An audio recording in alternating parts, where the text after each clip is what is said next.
I'm Cherylanne Skolnicki, and this is Brilliant Balance, the show for working women who are ready to shine. Each week, I bring you ideas, inspiration, and insight on balance, business, and getting it all done gracefully. You ready? Let's be brilliant. This is episode 122 of the Brilliant Balance podcast. And today we're talking about 3 signs you're ready for a career change. So y'all, I am fired up this morning. I woke up so excited about what I get to do today and what I get to do this week. When I looked through my schedule, which I review every Friday, and I'm recording this on a Monday morning. So I pick it back up again on Monday morning and I get this little burst of energy because I'm so excited about what is on my calendar and what I get to do for the week ahead. I was looking at the calls that I have with different groups of clients who I mentor. So the way we structure our programming, I get to be with various small groups of women throughout the week. I've looked at the one-on-ones and I have just some amazing people that are going through incredible transformation and I get to have one-on-one conversations with them. I've got a conversation with a new agency that we're considering working with for some changes to some of our marketing. Pumped about getting to have that conversation because it's a super bright group of people to work with. I was looking at some of the things we're doing internally as a team. So, when I see things like product portfolio meeting on my calendar, it makes me kind of giddy. We're doing some really cool stuff within the culture of our company. And I love getting to be around these women that we've assembled into the Brilliant Balance team. Maybe most exciting, I'm excited about a retreat that I'm hosting this spring at Canyon Ranch. And so we're in the final logistics for getting ready for that retreat. And who wouldn't be excited about a retreat at Canyon Ranch, right? So I'm so pumped that is in the plans for this year. Even things like meeting with our CFO, which I think maybe some entrepreneurs don't feel great about. You see that on your calendar and you're like, oh, a meeting with the CFO. But I love those meetings because gaming out, how are we going to reinvest resources to continue our growth and where are we going to choose to invest specifically it's a fun conversation. It's full of possibilities and excitement. And then of course, all the podcast things, recording these individual podcasts where I get to share ideas with you, but also I have a podcast that I'm recording later this week with an amazing guest. It'll air a few weeks from now. So I'm super excited to have that conversation with her. It's an exciting time. And I feel like I wake up every day excited about what I get to do. I have been living this entrepreneur life for 10 years now, and it just hasn't gotten old at all. Scary sometimes, right? Sometimes scary, but never ever boring and never ever dull. Never do I feel like I'm just not interested, in what's going on. And it wasn't always that way. I will tell you, I was really blessed with a long run in a company that I loved. I spent 15 years in a corporate job doing sales work and then marketing work. And much of that time, I really loved. I was learning and growing and I was around really smart people, fabulous products that made a difference. And that was really fun until it wasn't, until there was a point in my career where waking up every day didn't feel exciting anymore. It didn't feel like I was really excited about the future and the possibilities that it held. And I consider myself blessed that I paid attention to that and that I had the courage to make a change at that point. It was the right thing for me. It was the right thing for my employer because the last thing any employer needs is a disengaged employee. So knowing when that shift has taken place is really important. And in fact, it's a question that is sometimes furtively whispered to me really early in a coaching relationship with someone. And the question is how do I know? How do I know if it's time?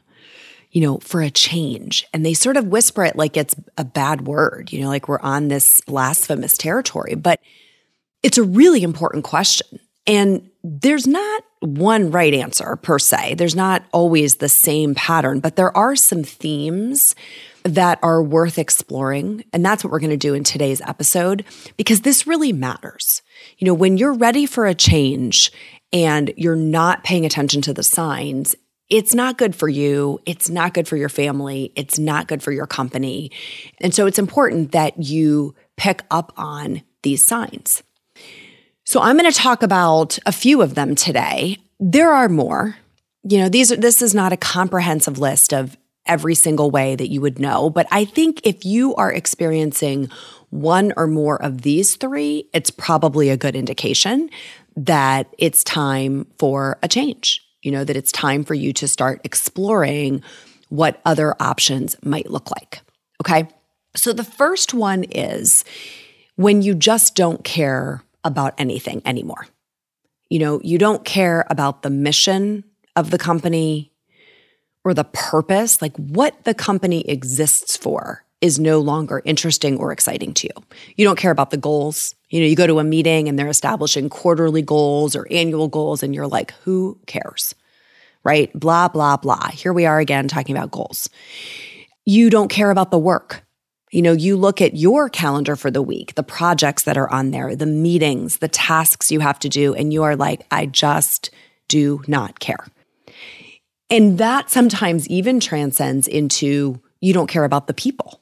You don't care about the politics. You don't care about the relationships. You don't care about who you are doing life with inside of that company. Maybe even the free coffee is getting boring, right? When those things are all adding up, you are ready for a change. Because this is the indication that you are going through the motions, just going through the motions, right? And no one is getting the best of you. So Gallup, who's been measuring this for what feels like a million years, calls this employee engagement, right? And here's Gallup's data. You're going to die when you hear this. 87% of employees worldwide are not engaged at work. 87%. That means, I'll do this math for you, only 13% of people are. That is a ridiculous dynamic.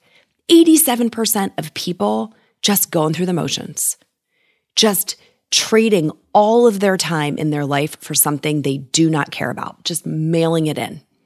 And this is not okay. This is not okay, but it statistically is normal.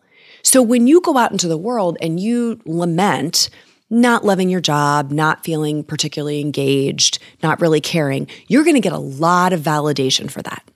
A lot of people are going to tell you, well, join the club. That is totally normal.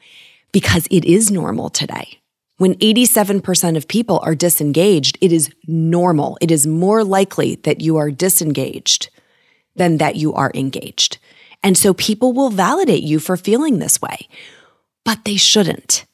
They shouldn't, because if we all sorted ourselves, rearranged ourselves into roles, jobs, career paths that let us be fully engaged, if we were bringing our best work and our best selves to our jobs, then we would be serving the world. We'd be serving our companies. We'd be serving, our colleagues who we're collaborating with, the people who are counting on us. And honestly, we would be serving ourselves.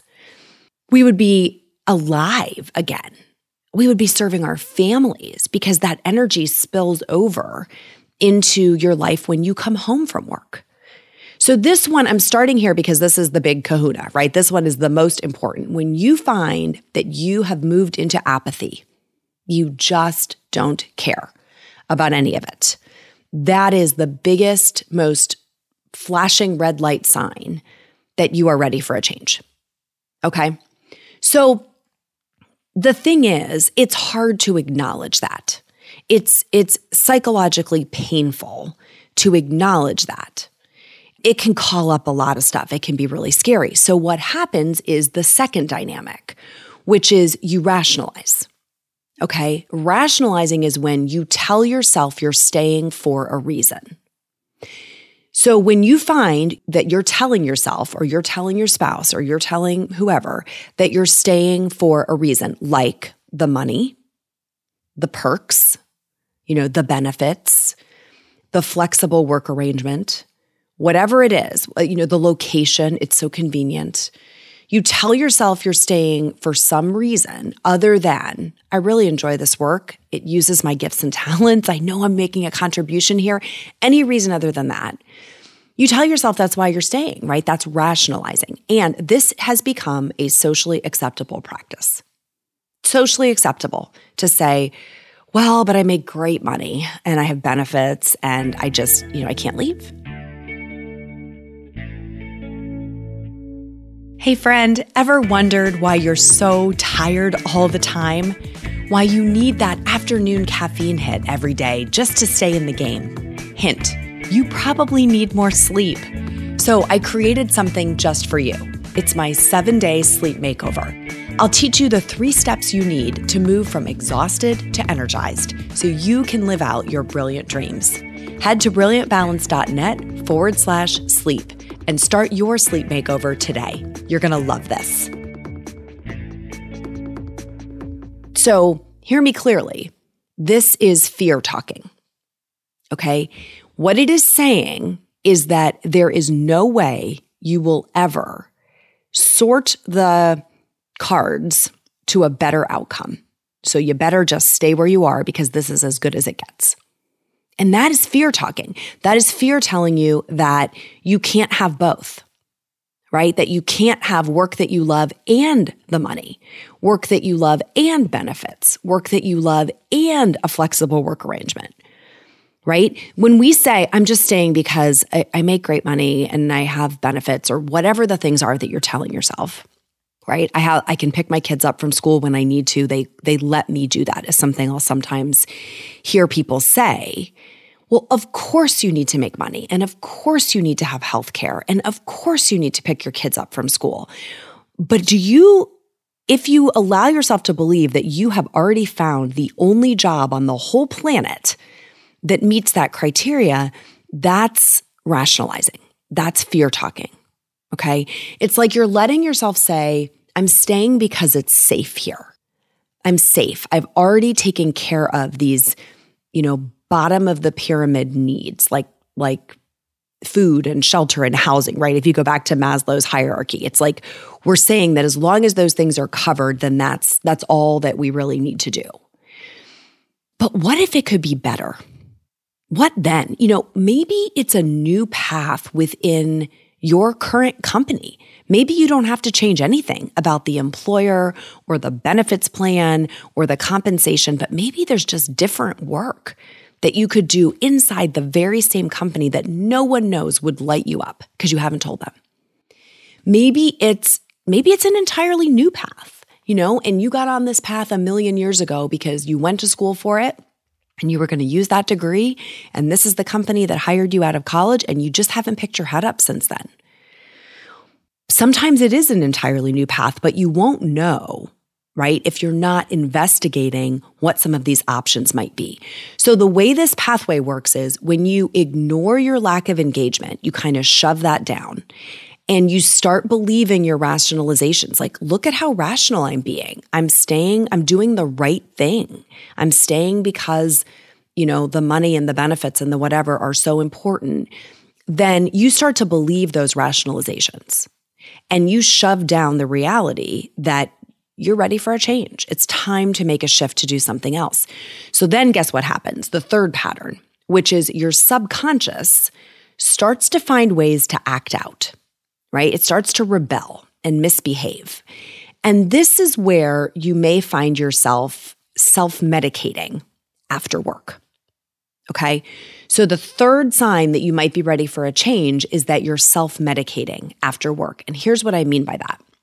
The 5 that I hear the most often, right, are drinking, specifically wine for women, that glass of wine, 2 glasses of wine, half bottle of wine, bottle of wine in the evening. is a numbing device. We're self-medicating, taking the edge off of that discomfort and saying, I've earned this pleasure.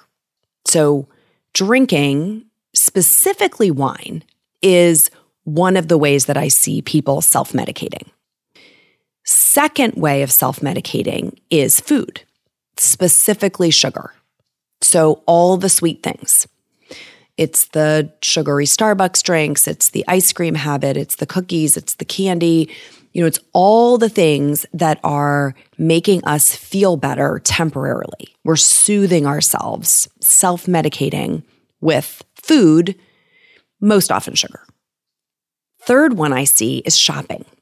So we call it retail therapy. We say, I just needed a treat. But that seeking pleasure in some place other than our livelihood, going out and saying, I'm just going to buy stuff I don't need. And I even know I don't need it, right? Just because it feels good, is the third way that I see this self-medicating showing up.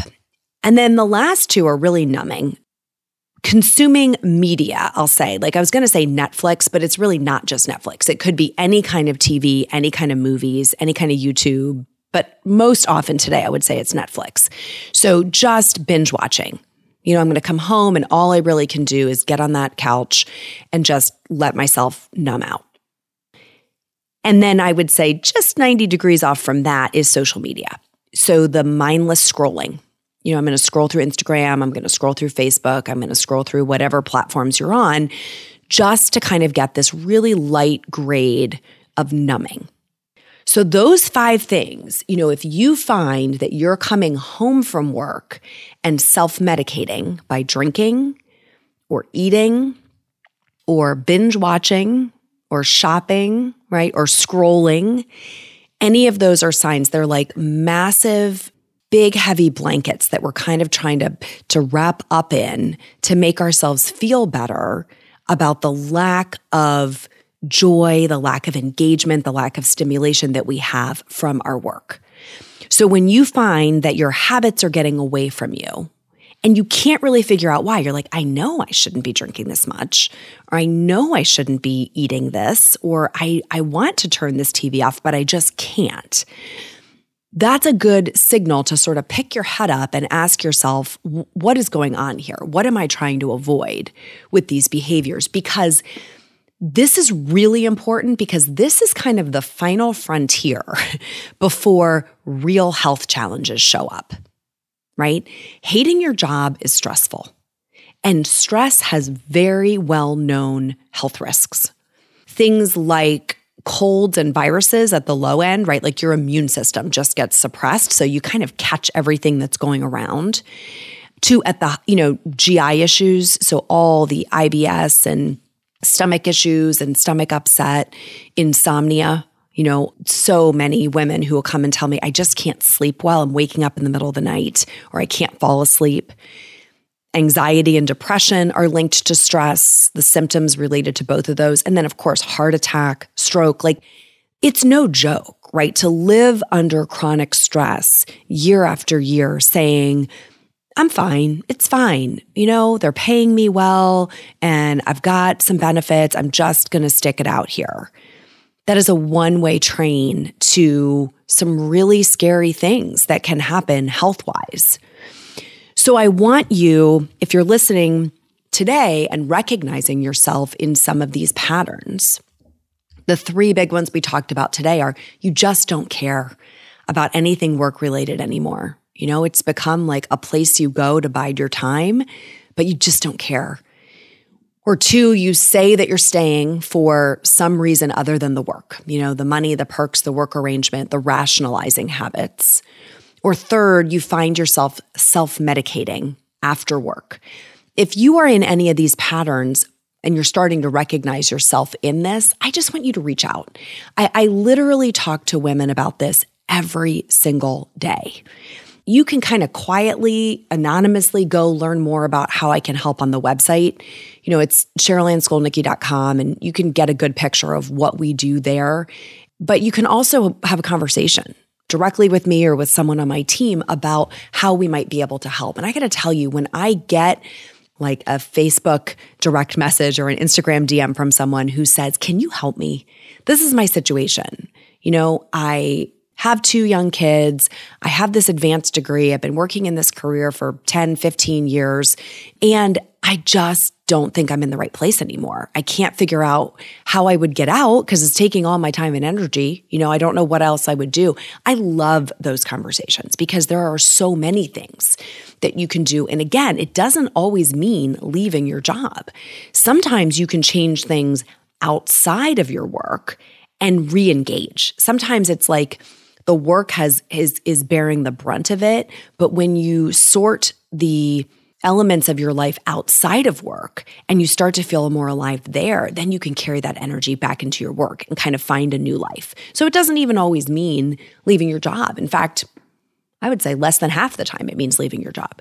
Sometimes it's about just resorting the whole curation of what is in your life. And sometimes it does mean changing your career path, and having some support while you do that can be really powerful.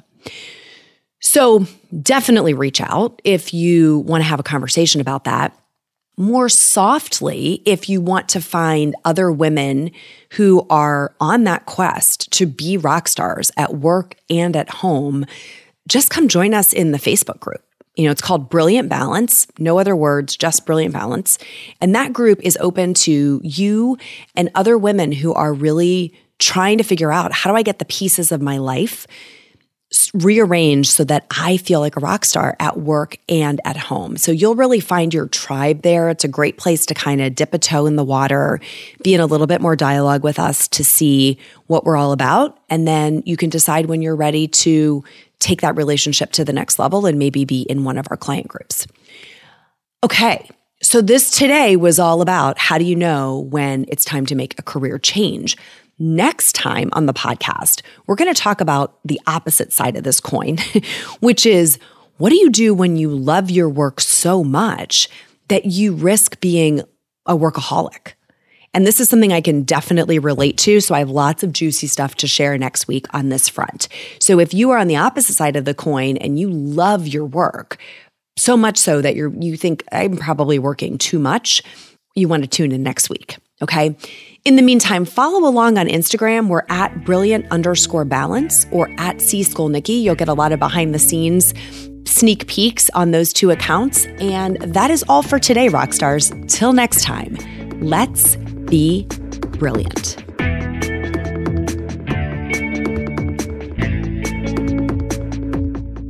This is thepodcastfactory.com.